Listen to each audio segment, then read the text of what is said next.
has nothing to do with you. It actually has to do with somebody else. And as a researcher who's gone out and tried to do things in the community, there's skepticism, right? Like, Right. what are you doing here? Like, what are you going to do with this information? And Right. are you even going to do anything with this information? Like, I'm just probably never going to see you again. Or And then sometimes is anything people, going to change? People really feel like they've committed to something that they don't necessarily want to be like involved with. That's right.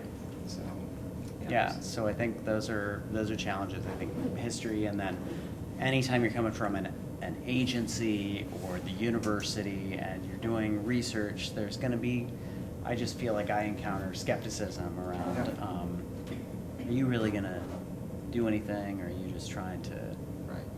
Look good. Yeah, Yeah, exactly. this is just for research, because That's right. if you don't think people don't know what you're doing and kind of your intent behind things, believe me, they do. Yeah. So you have to, that's kind of a thing you really have to establish for yourself, like, how far are you going to do with this? Is this Yeah. just for your research, or is this going to benefit something larger?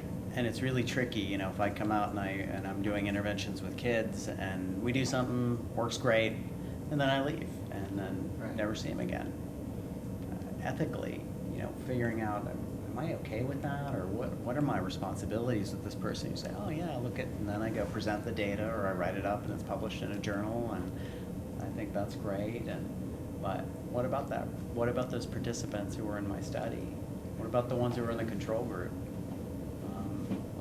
What's happening with them who showed no change, or whatever it is? So all these things, I think anytime you're doing research and it's health oriented, trying to show some sort of benefit, you get into tricky areas. Yeah, and I think one of the hardest things coming from a social science perspective to a medical perspective is that, at least I'm drawing on from my experience in Ecuador, people, they ask me for medicine, they ask me for immediate care and help, Interesting. and it's something you have to struggle with internally. Like, that's a really hard thing to have asked of you, because what you're doing is you're taking time and they're giving you all this information and you really hope it leads to something, but you also could give them an immediate thing that they could use right now, and it's a struggle. It's it's one of those considerations you have to you get prepared for that you might encounter sometimes.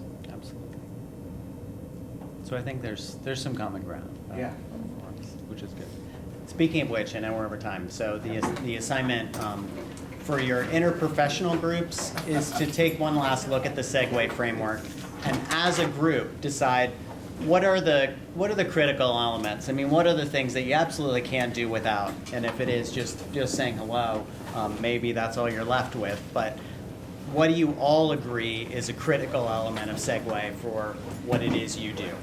And that's it. Next week we'll talk about some other stuff. Thanks very much for your patience. See you next time.